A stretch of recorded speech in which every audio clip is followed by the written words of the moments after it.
जय जगन्नाथ, जय श्री श्याम। क्रांति उड़ीसा मीडिया में आपका स्वागत है। मैं हूं नंद किशोर जोशी। सभी दर्शकों से अनुरोध है, कृपया इस चैनल को लाइक करें, शेयर करें, सब्सक्राइब करें एवं बेल बटन अवश्य दबाएं, जिससे आने वाली वीडियो की नोटिफिकेशन आपको मिलती रहे। आज हम चर्चा करने जा रहे हैं भारत के संसदीय इतिहास की।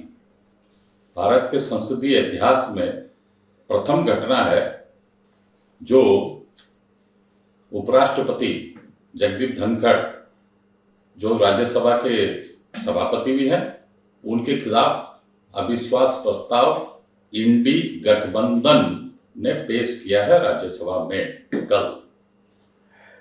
आज तक जब से हमारा देश आजाद हुआ है एवं जब से हमारे देश में गणतंत्र की स्थापना हुई है, तब से लेकर आज तक हमारे देश के संसदीय इतिहास में यह पहली घटना है कि राज्यसभा के सभापति अर्थात उपराष्ट्रपति, क्योंकि ये दोनों पोस्ट एक ही आदमी के हिसाब से है, एक ही आदमी को कहा जाता है, तो उनके खिलाफ कभी भी आज तक कोई अविश्वास प्रस्ताव पेश नहीं किया गया।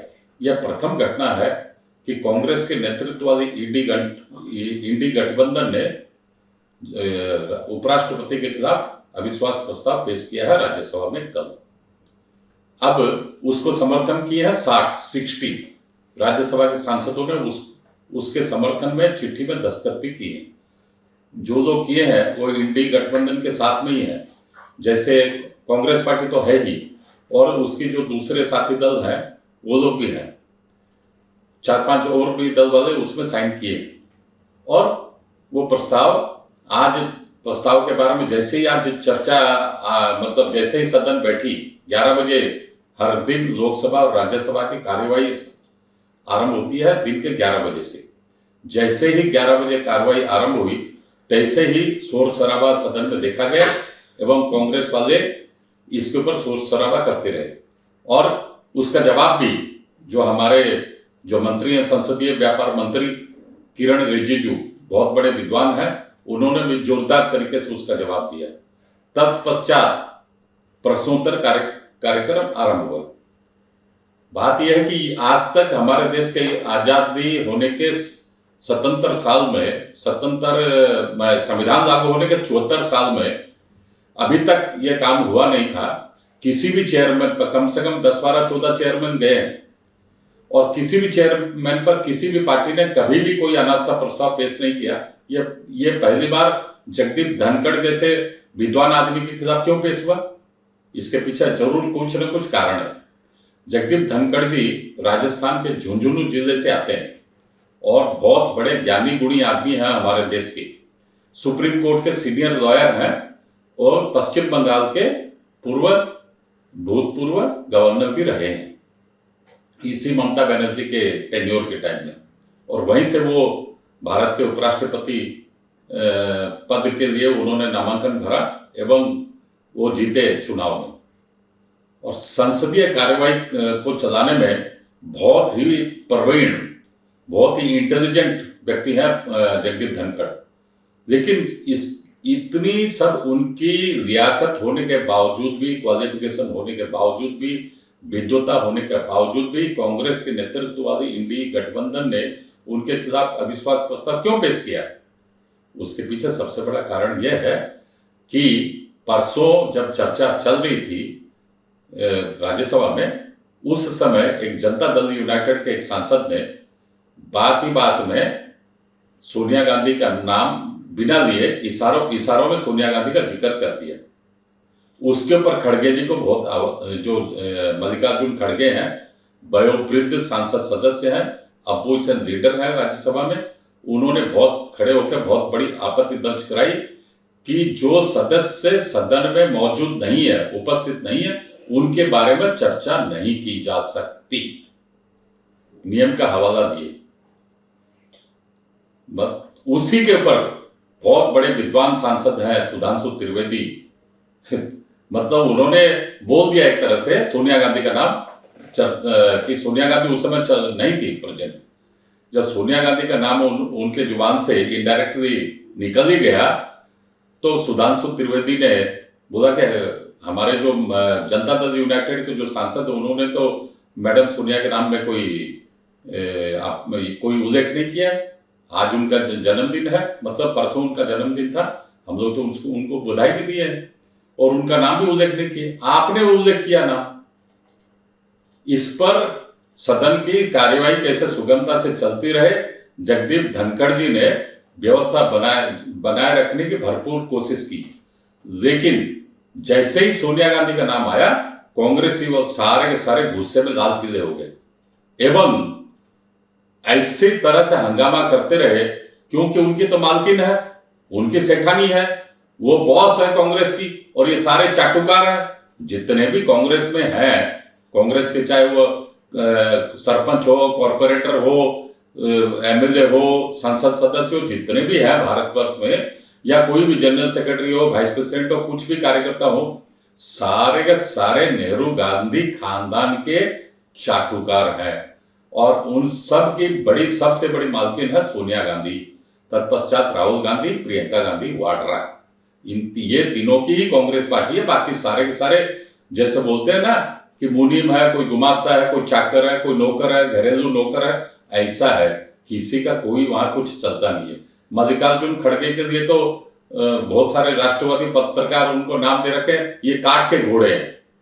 काठ का घोड़ा मतलब समझे ना, बचपन में जैसे हम लोग भी खेलते थे, खिलौने जैसा नहीं होता था क्या, खिलौना ये गाड़ी है, मोटर है, घोड़ा है और दूसरे हाथी हैं, वैसे ये काठ के घोड़े हैं जो चलने फिरने में असमर्थ है, कुछ करने में असमर्थ है, करने धरने में, लेकिन वो घोड़ा है। वैसे इनके जितने भी आप देखेंगे, ये सारे के सारे केवल क्या मैडम सोनिया क्या बोलती है, क्या राहुल, क्या प्रियंका, केवल उसी के ऊपर तक एक टक से नजर गड़ाए रहते हैं। जैसे उनके मुंह से कुछ मुखारबिंद से कुछ एक शब्द निकला तो उसके ऊपर फिर वो लोग शुरू हो जाते हैं, उसको एक शब्द को 100 शब्द कैसे बनाएंगे, वो अपनी विद्वता उसी में है इनकी। लेकिन ये तो ऐसा हुआ, हिंदी में कहावत है, आ बैल मुझे मार, मतलब जनता दल यूनाइटेड के सांसद ने सोनिया गांधी का नाम भी नहीं लिया था अपने मुंह से, खड़गे ने अपने मतलब अपने सेठानी का या अपने मालकिन का नाम ले दिया, जिसको फिर सुधांशु त्रिवेदी जी ने भी बोला कि नाम तो इन्होंने नहीं लिया, आपने लिया। अर्थात इसी के ऊपर रोष प्रकट करके जगदीप धनखड़ के खिलाफ ये लोग सारे के सारे पिल गए एकदम, और उनके खिलाफ कल उन्होंने अविश्वास प्रस्ताव पेश किया। इसके भी पीछे कारण है, क्योंकि ये जब से अभी जो वर्तमान लोकसभा है और वर्तमान जो राज्यसभा है, वो सारे सत्र ये लोग वही अदानी चिल्ला के ये लोग बर्बाद कर रहे हैं। दरअसल मामला इनके पास कोई मुद्दा ही नहीं है, क्योंकि कांग्रेस ने जितना साल हमारे देश पर शासन किया है, लगभग 55-60 साल, सारे के सारे गड़बड़ झाले, घोटाले, भ्रष्टाचार, सारा का सारा निकम्मापन इन लोगों ने किया है। और अब जो बीच में जो 6 साल अटल बिहारी वाजपेयी जी की सरकार थी और अभी 10-10.5 साल हो गया नरेंद्र मोदी की सरकार है, इनके ऊपर कोई भ्रष्टाचार का आरोप नहीं है, किसी भी मंत्री के खिलाफ, किसी भी विषय को लेकर, किसी भी टाइम में कोई भ्रष्टाचार का आरोप नहीं है। सारे के सारे ट्रांसपेरेंसी के हिसाब से काम हो रहे हैं। और भारतवर्ष जब ये मनमोहनी सरकार गई, सोनिया गांधी की सरकार थी, नाम मनमोहन सिंह थे, जब ये सरकार गई तो उन्होंने 11वें पायदान पर भारत की अर्थनीति को छोड़ा था, और अब 5वीं पायदान पर भारत की अर्थनीति है, और बहुत जल्दी 1-2 साल के अंदर अंदर वो 3री पायदान पर रहेगी, अर्थात 3rd पोजीशन रहेगी सारी दुनिया में भारत की अर्थनीति की। तो इनको बदल जलन भाव इतना है, जल भुन जाते हैं लोग कि भाई हम लोग, अच्छा जल भुनने का कारण क्या भाई, तुम लोगों ने काम नहीं किया, तुम लोगों ने केवल लूट खसोट मचाई, केवल जनता का पैसा लूटा, भारत का पैसा लूटा, स्विट्जरलैंड में पैसा जमा किया, तो नेचुरल है जनता तो तुमको उतार के दूसरे को बिठाएगी। और नरेंद्र मोदी को, भाजपा के गठबंधन को, एनडीए को लेकर आई है जनता, इसमें जनता की तो कोई गलती है ही नहीं, सारी गलती इंडी गठबंधन की है, कांग्रेस की है, लेकिन ये अपनी गलती स्वीकार नहीं करते अपने मुंह से, बात ये है। और ये एक ऐसा है, वो जैसा हिंदी में और एक कहावत है, जल बिन मछली, मतलब मछली को अगर आप नदी के जल से या पोखरी के जल से या कहीं से आप समुद्र के जल से अगर निकाल देंगे, घंटा आधा घंटा वो अगर बाहर रह जाएगी सतह के ऊपर जमीन पर, वो छटपट छटपट होके अपने आप ही मर जाएगी मछली। वैसे इनकी हालत है। ये 10.5 साल जो पावर से बाहर हो गए हैं, अब इनको छटपटाहट है कैसे पावर हमको मिला नहीं। इसी 2024 का जो चुनाव है, जो अभी जून 1 तारीख को संपन्न हुआ था हमारे देश में 6 महीना पहले, उसमें इनके नंबर आ गए 99। वो एक कहावत है मारवाड़ी में, 99 का फेर, ये 99 के फेर में पड़े हुए हैं। और ये अपने को समझते हैं कि ये जो नरेंद्र मोदी जो 240 सीट लेके आया बीजेपी का, और एनडीए मिलाकर 297 होता है, तो ये लोग खुद को सोचते हैं कि हम लोगों ने जो 99 सीट पाई है वो 299 से भी ज्यादा है। भैया किस दुनिया में आप रहते हो, किस दुनिया का अंक गणित आपको बोलता है कि 99 इज बिगर देन 297?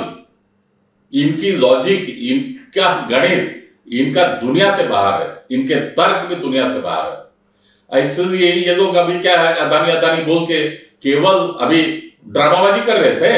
ये प्रियंका गांधी वाड्रा, वो कल परसों ये जो राहुल गांधी 2 जन को मुखौटा उठाए हैं, अदानी का और मोदी का, मोडानी, और उनको अदानी मोदी दोनों भाई भाई हैं। और फिर आई है बैग लेके आई है, हैंडबैग झूला के, ये प्रियंका गांधी वाड्रा वो लेके आई है कि मोदी और अडानी भाई भाई हैं। दो बैग में, फ्रंट और बैक दोनों में अलग अलग चित्र लिखे किए हुए हैं। तो मतलब किसका ध्यान आकर्षण करते हो? पार्लियामेंट को तो आप चलने नहीं देते हो, जिसके लिए जनता जनार्दन ने आपको भेजा है वोट के द्वारा, वहां तो आप केवल हंगामा करते हो। और पार्लियामेंट के बाहर, पार्लियामेंट प्रीमिसेस में आप ड्रामाबाजी करते हो, लोगों को बैग दिखाते हो, मुखौटा दिखाते हो। ये क्या है? लोगों को बेवकूफ समझ के रखे हो क्या? और मैं आपको एक बात बताऊं कि बहुत हो गई इनकी। ये जो मल्लिकार्जुन खड़गे ने, ये जो जनता दल यूनाइटेड के जो सांसद ने इनडायरेक्टली सोनिया गांधी के ऊपर कटाक्ष किया था, उसके ऊपर जो डायरेक्टली जो नाम उजागर हो गया मल्लिकार्जुन खड़गे के द्वारा, उससे तो मैं और एक हिंदी का पूर्वल बताऊंगा, मुहावरा, उसको बोलते उड़ता तीर पकड़ लेना। अरे भैया क्या जरूरत थी वो नाम सोनिया मैडम का बोलते? नहीं बोलते। आप ही ने तो उड़ता तीर पकड़ लिया ना। जगदीप धनखड़ के खिलाफ क्यों बोल रहे हो? नाम आपने लिया है। शोर शराबा सदन में रोज आप करते हो, गलती सारी आप करते हो। ये तो और एक बात हो गई ना, उल्टा चोर कोतवाल को डांटे। सारी गलतियां आपकी, सारे गुनाह आपके, लोगों के जो जीवन के सरोकार के विषय आप नहीं उठाते हो, मुद्दे जनता जनार्दन के मुद्दे आप नहीं उठाते हो। आपके पास सरकार को घेरने के लिए कोई मुद्दा नहीं है। मोदी के पीछे केवल अडानी अडानी अडानी चिल्लाने से क्या लोगों को, 140 करोड़ लोगों का बेवकूफ समझ नहीं रखे होंगे भारत के? इस तरह इन्होंने, मतलब पिछले बार जो लोकसभा थी, पिछली लोकसभा, उसमें भी बारंबार यही सब बोल बोल के करोड़ों अरबों रुपए का नुकसान कराया। अभी भी ये लोग वही काम कर रहे हैं। और देखिए मजा की बात, ये तो किरण रिजिजू जी बहुत बड़े विद्वान है, संसदीय व्यापार के मंत्री भी है। उन्होंने साफ साफ स्पष्ट कर दिया है कि हमारे पास नंबर है, अर्थात मेजोरिटी है, और अविश्वास प्रस्ताव जो जगदीप धनखड़ जी के खिलाफ जो आप लोग ला रहे हो वो अवश्य ही गिरेगा। हमारे पास नंबर है, वी हैव द नंबर्स, साफ साफ बोले किरण रिजिजू जी। दूसरी बात है, उड़ीसा के जो बीजू जनता दल है, जो उसके 7 राज्यसभा सांसद हैं, उन्होंने भी मतलब बोल दिया है कल ही शाम को कि हम लोग जगदीप धनखड़ के खिलाफ अविश्वास प्रस्ताव में कांग्रेस के साथ नहीं हैं। अर्थात ये जो तथाकथित अनास्था प्रस्ताव, अविश्वास प्रस्ताव जगदीप धनखड़ जी के खिलाफ जो लाए हैं कांग्रेस वाले, इंडी गठबंधन वाले, वो आराम से गिर जाएगा सदन में और इनकी किरकिरी होनी तय है। आज के अंक में इतना ही, अगले अंक में फिर मिलेंगे। जय हिंद, वंदे मातरम।